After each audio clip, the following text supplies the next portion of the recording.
你以為重慶就是李子壩的輕軌穿樓、洪崖洞的夜景燈火？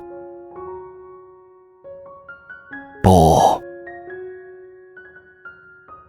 今天我要帶你看的是连 99% 的重慶本地人都沒有親眼見過的14個地方。這裡有亞洲最大的地下暗河，有掛在懸崖上的公路，有燃燒了上萬年的地下之火，有被遺忘在時間縫隙裡的千年古鎮。從第14名開始倒數，越往後越震撼，而第1名，我敢說會徹底顛覆你對重慶的所有想象。這裡是愛旅遊頻道，記得按讚、訂閱並打開小鈴鐺，這樣您就不會錯過我們的新視頻。如果你有想看的內容，歡迎在評論區留言。第14名，地火村，大地深處燃燒了萬年的火焰。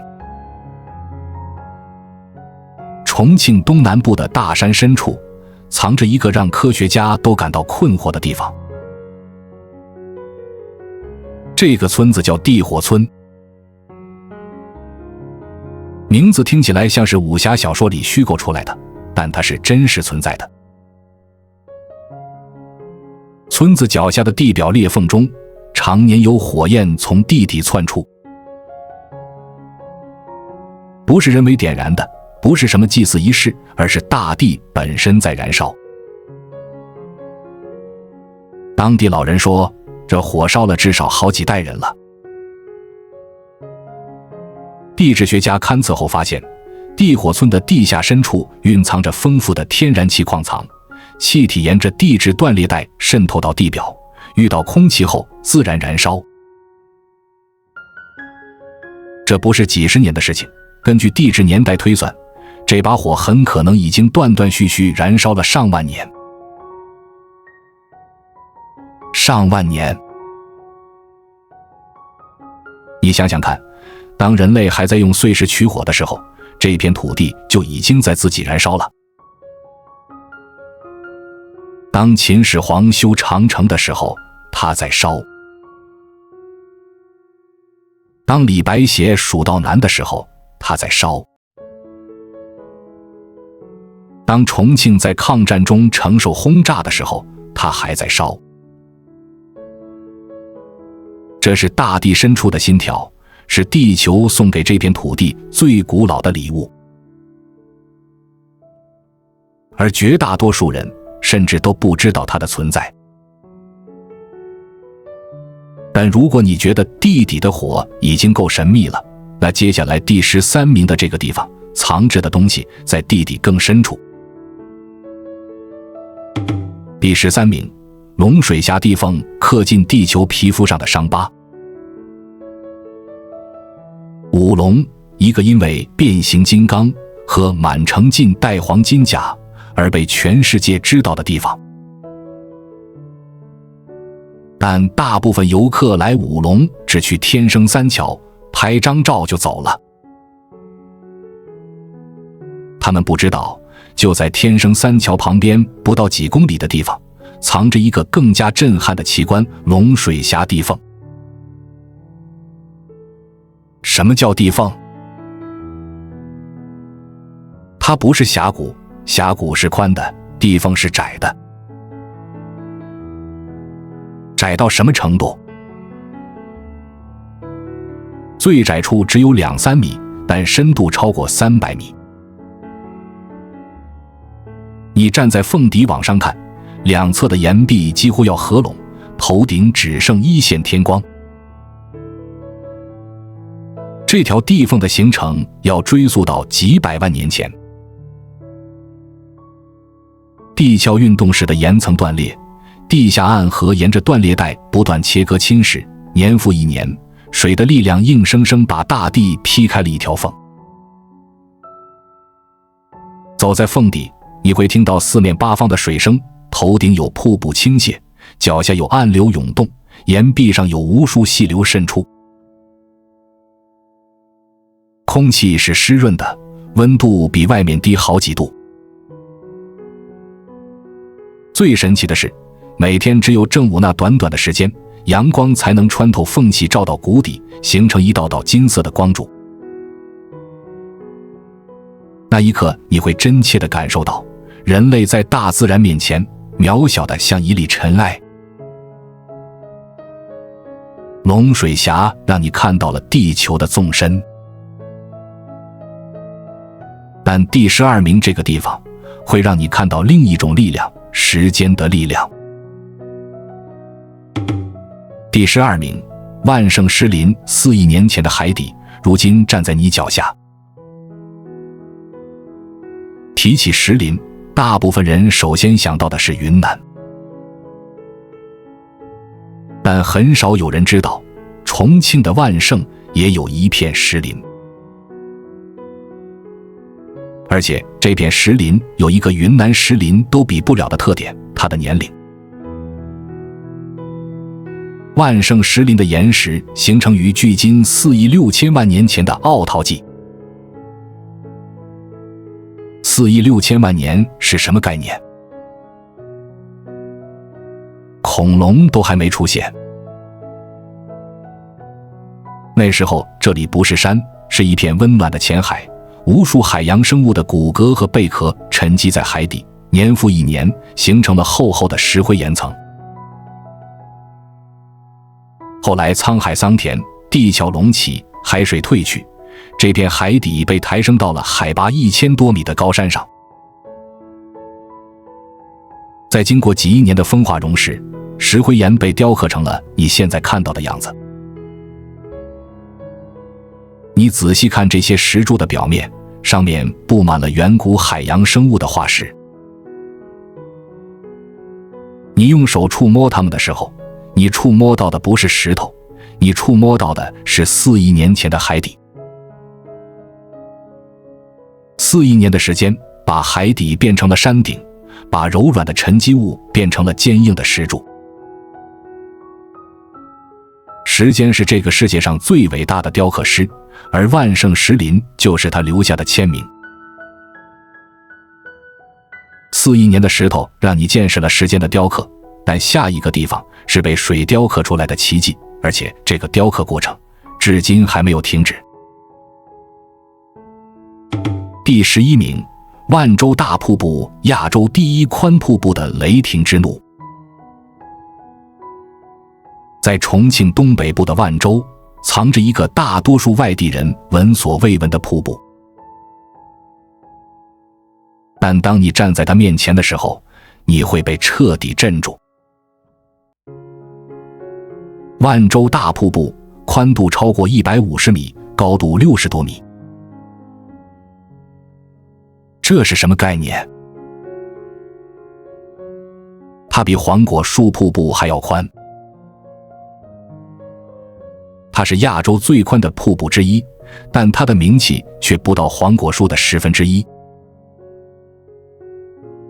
每年雨季來臨的時候，萬州大瀑布進入最壯觀的狀態。上游的河水暴漲，匯聚到這裡一起墜落。水聲之大，在2公里之外就能聽到。站在瀑布腳下，水霧撲面而來，衣服幾分鐘就會被完全打濕。你必須大聲喊叫，身邊的人才能聽到你說話。陽光穿過水霧的時候，會在瀑布前形成1道甚至2道完整的彩虹。那個畫面，150米寬的白色水幕，前面掛着1道7色彩虹，你會覺得這不像是地球上的風景，更像是仙境的入口。這樣的瀑布不在黃果樹，不在廬山，不在九寨溝，它就安安靜靜地藏在重慶萬州的山裡，等着那些真正願意深入的旅行者。如果萬州大瀑布是光明中的壯觀，那接下來第10名這個地方就是黑暗中的奇蹟。那裡的美藏在大地的肚子裡，需要你走進去才看得到。第10名，蒲華暗河穿越3座山，地下河流寫成的史詩。在重慶黔江区的大山深處，有一條河，做了一件不可思議的事情，它鑽進了大地的肚子裡，穿過了3座大山，然後又從另一頭冒出來。這就是蒲花暗河，全長超過3公里，是目前已發現的亞洲最長的暗河系統之一。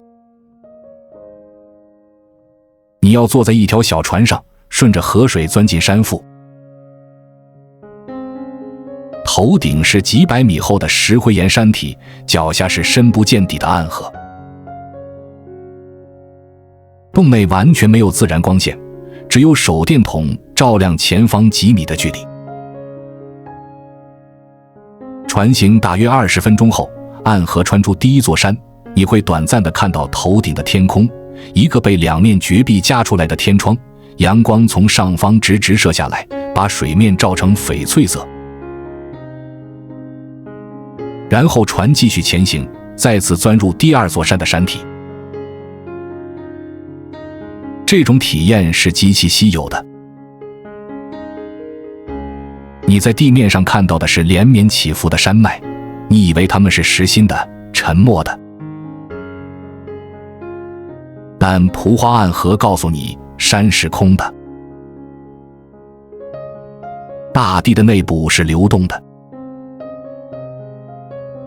在你看不到的地方，水已經悄悄地工作了幾百萬年，把整座山掏空了，開出了一條屬於自己的路。這條路不是給人類走的，是水給自己走的。而我們只是幸運的訪客。看完了大地內部的秘密，該回到地面上了。接下來第9名這個古鎮，表面上看起來安安靜靜，但它的故事藏着幾百年的滄桑。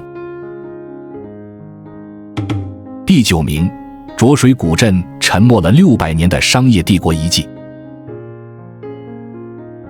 現在我要帶你去一個地方，它不像鳳凰古城那樣商業化，不像麗江那樣人擠人。走在裡面，你甚至會懷疑，這個地方真的有人來旅遊嗎？這就是濁水古鎮，黔江區阿彭江畔一座有600多年歷史的老鎮。但別被它的安靜騙了。600年前的明朝初年，這裡可不是什麼安靜的小鎮，它是整個武陵山區最繁忙的商業樞紐。濁水地處阿彭江與蒲花河的交匯處，是連接川、黔、湘3省的水路要道。鹽巴、藥材、絲綢、桐油從這裡經水路運往各地。最鼎盛的時候，鎮上有10幾家大商號，碼頭上每天停泊的貨船排出去幾百米。各省商人在這裡建起了氣派的會館，你今天還能看到殘存的徽派碼頭牆和湘西風格的吊腳樓混搭在一起。但真正讓濁水古鎮值得一提的是那座廊橋——風雨廊橋。全長超過300米，是亞洲最長的廊橋之一。它不只是一座橋，它是古鎮的生命線，連接着河兩岸的居民和商鋪。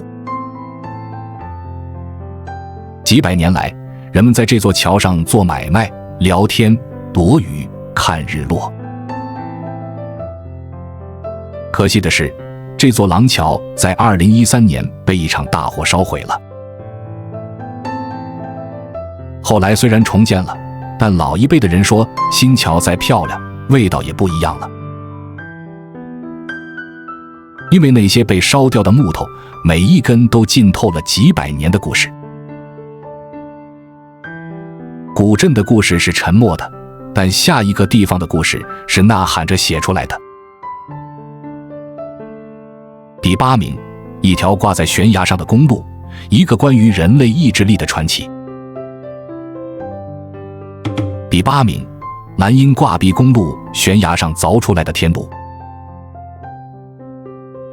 如果你有恐高症，那這一段你可能需要做好心理準備。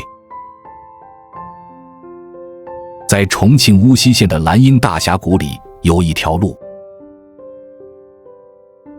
它不是修在山腳下的，不是修在山頂上的，它是直接掛在懸崖峭壁的半腰上。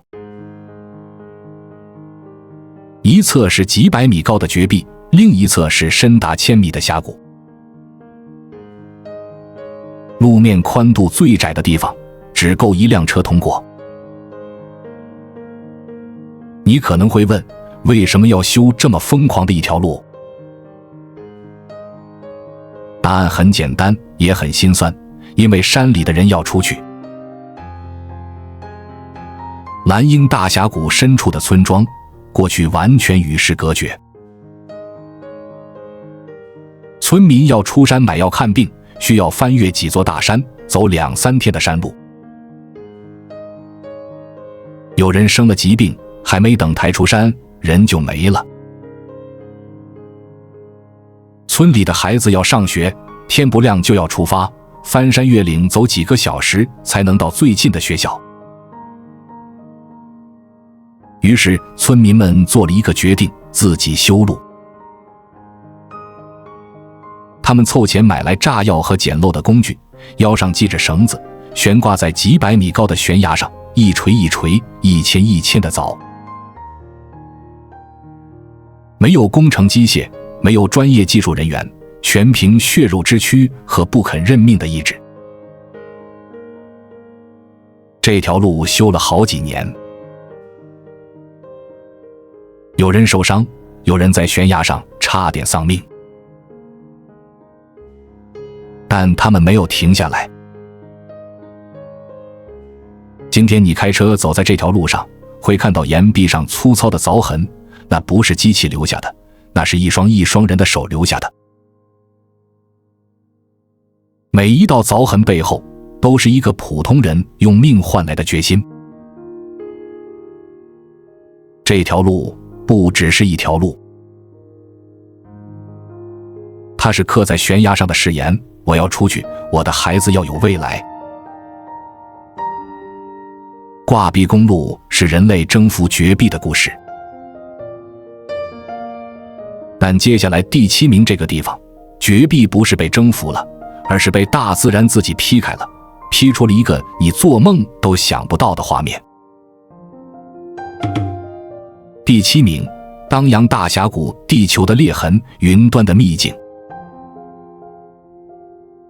如果你在烏溪縣的群山上方飛過，你會看到大地被撕開了一個巨大的口子。它不是溫柔的河谷，不是平緩的山坳，它是一道裂痕，像是地球在某次劇烈的痙攣中被撕裂的傷口。這就是當陽大峽谷。峽谷全長超過40公里，最深處垂直落差超過1500米。1500米是什麼概念？大約等於5座埃菲爾鐵塔疊在一起。你站在崖頂往下看，谷底的河流比一根線還細，有時候連谷底都看不到，因為被雲霧完全填滿了。你會覺得自己不是站在山上，而是站在天空之上。更讓人驚嘆的是峽谷兩側的岩壁，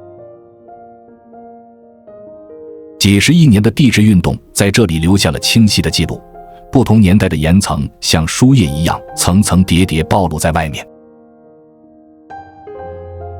紅色的是白堊紀砂岩，灰色的是石灰岩，黑色的是页岩。你看到的不是一面崖壁，你看到的是地球的編年史。當陽大峽谷之所以這麼不出名，恰恰因為它太難到達了。這裡遠離任何大城市，交通不便，基礎設施有限。但也正因如此，它保持着幾乎原始的狀態。沒有纜車，沒有玻璃棧道，沒有景區大門，你看到的就是地球本來的樣子。這是大自然最後的底牌之一。當陽大峽谷讓你見識了大自然的暴力美學。但第6名這個地方恰恰相反，它的美安靜的幾乎聽不到聲音。第6名，烏江畫廊100公里的水墨長卷。如果上帝是一個畫家，那烏江就是他最滿意的作品。從重慶的彭水到酉陽，烏江在武陵山脈中切割出了一條長達100多公里的峽谷。但這不是那種讓人害怕的險峻峽谷，烏江畫廊的美是溫柔的、安靜的，像一幅緩緩展開的水墨畫。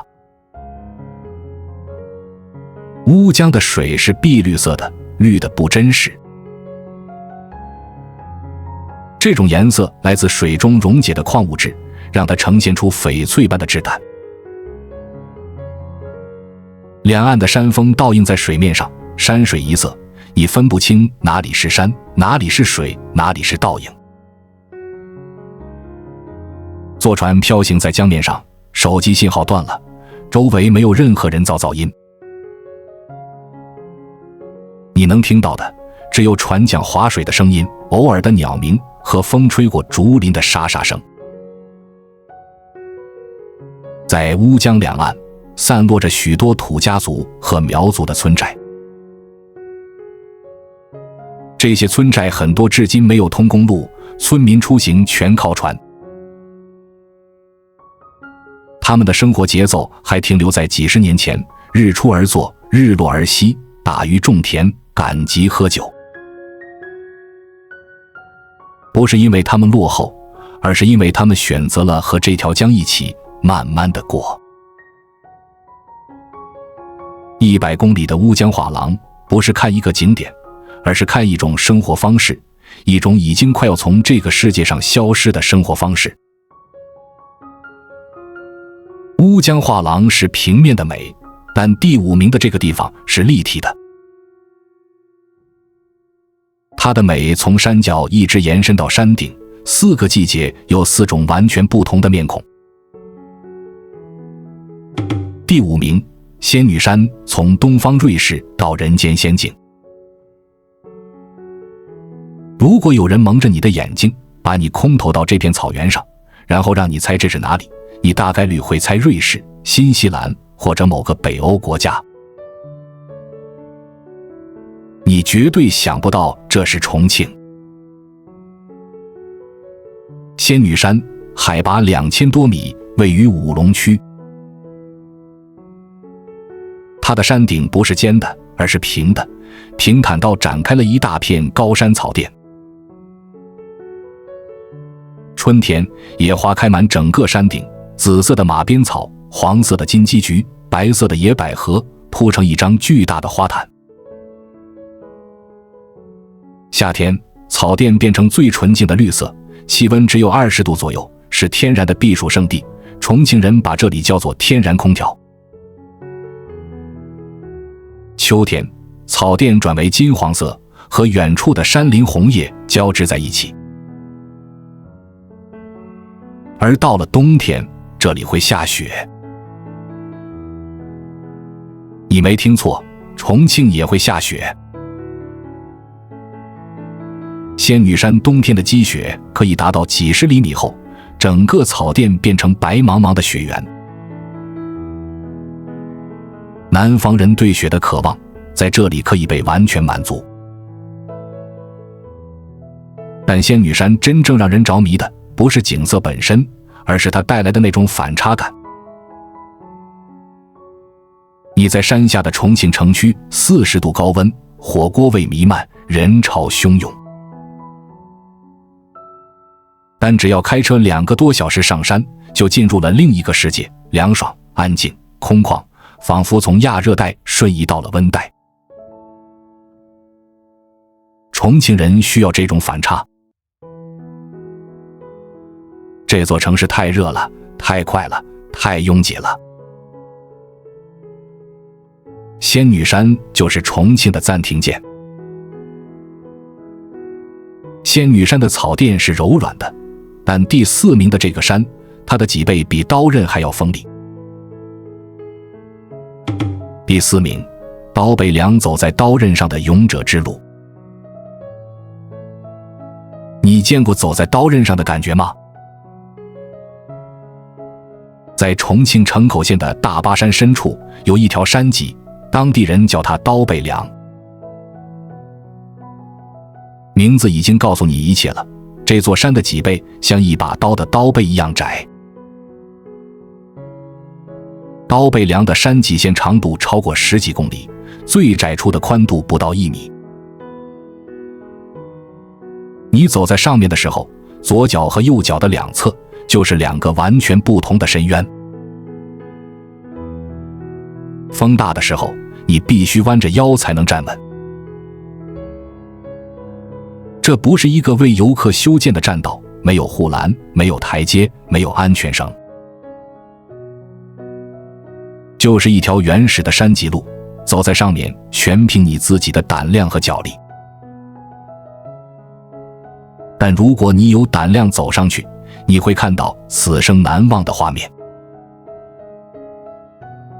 站在刀背梁上看日出，太陽從東方的雲海中升起，金色的光芒鋪滿整個天際。你腳下兩側的雲海被陽光點燃，翻滾湧動，像2片金色的海洋。而你就站在2片海洋的分界線上。那一刻，你會理解一個詞：絕美。真正的絕美是帶着危險的美，是需要用勇氣去換取的美。刀背梁考驗的是膽量，但第3名這個地方考驗的是眼睛，因為它的美多到你的眼睛根本來不及看。第3名，四面山，一座山裝下了128條瀑布。128，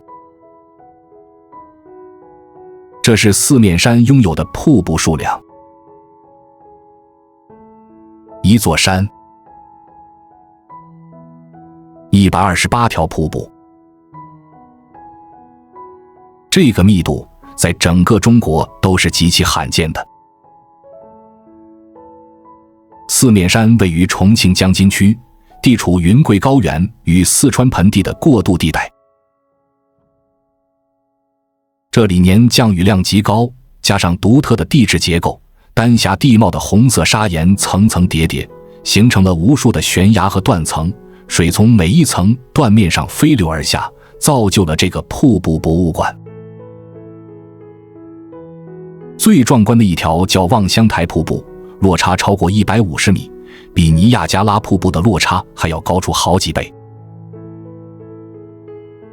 當雨季水量充沛的時候，瀑布砸下來的聲音像打雷一樣，方圓幾公里的山谷都在回響。但四面山不只有瀑布，這裡保存着大面積的原始森林，樹齡超過幾百年的古樹比比皆是。林間有國家保護動物出沒，雲豹、黑葉猴、紅腹角雉。你走在裡面，耳邊全是鳥鳴和流水聲，空氣中彌漫着泥土和青苔的味道。四面山的名字來源於它的地形，四面都是懸崖峭壁圍合，形成了一個天然的綠色城堡。這座城堡裡裝着128條瀑布，幾十種珍稀動物，上千種植物，和一個幾乎沒有被現代文明打擾過的原始世界。128條瀑布已經夠震撼了，但第2名這個地方不需要128條瀑布，它只需要一座山，就足以讓你終生難忘。第2名，趙雲山，雲海之上的秘密花園。你可能從來沒有聽說過這個名字趙雲山。他不在任何熱門旅遊攻略裡，搜索引擎上關於他的信息少得可憐。但我告訴你，在看過重慶的無數山川之後，趙雲山是讓我真正說不出話來的那一個。趙雲山不高，但它有一個絕殺級的特點，它的位置恰好卡在一個氣流交匯處。這意味着在特定的氣象條件下，山的四周會被濃厚的雲海完全包圍，而山頂卻露在雲層之上。當你站在山頂往下看的時候，你會看到一個讓你懷疑自己是不是在做夢的畫面。你腳下不是大地，是雲，白色的、翻滾的、無邊無際的雲。遠處的山峰像島嶼一樣從雲海中露出頭來。太陽從東方升起的時候，整片雲海被染成金紅色，像一片燃燒的海洋。為什麼叫趙雲山？當地流傳的說法是，三國時期蜀漢大將趙雲曾在此山駐紮。趙雲，常山趙子龍，那個在長坂坡單槍匹馬7進7出的人。傳說他站在這座山頂的時候，看到了和你今天看到的一樣的雲海，於是留下了他的名字。傳說真假難辨，但有一件事是真實的，你站在趙雲山頂上，面對着無邊的雲海和金色的日出，你會感到一種巨大的孤獨和自由同時襲來。那種感覺不是任何照片和視頻能夠傳達的，你必須親自站在那裡才能懂。趙雲山的雲海已經是神級畫面了，但第一名，我留到最後的這座山，它不只是美，它是被时間、信仰和傳奇共同加冕過的聖殿。第一名，金佛山，帶着金色佛光的6000萬年之山。終於到了第一名。在所有這14個地方中，我把它放在最後，不是因為它最好看，雖然它確實極其好看，而是因為它承載的東西最重。它的重量不是用風景來衡量的，而是用時間、用生命、用信仰來衡量的。金佛山位於重慶南川區，海拔2200多米。金佛山的地質年齡超過6000萬年。6000萬年前，這裡是一片古老的海底，和萬盛石林一樣，滄海桑田將海底抬升成了高山。但金佛山更特別的是它的形狀，方山台地。山頂是平坦的，面積超過1300平方公里，四周是幾百米高的絕壁圍合。這種地形意味着什麼？它意味着金佛山頂就是一個獨立的生態島嶼。幾千萬年來，山頂的動植物在這個空中島嶼上獨立進化，形成了許多只有這裡才有的物種。金佛山上有超過5000種植物，其中包括被稱為植物界大熊猫的银杉，這種树在地球上已經存在了幾千萬年，比人類的歷史長了上千倍。每年4、5月份，山頂幾十萬株野生杜鹃花同時盛開，整座山被粉紅、紫紅、白色的花朵覆蓋，像着了火一樣。但金佛山最神奇的時刻是每年特定時節的日出。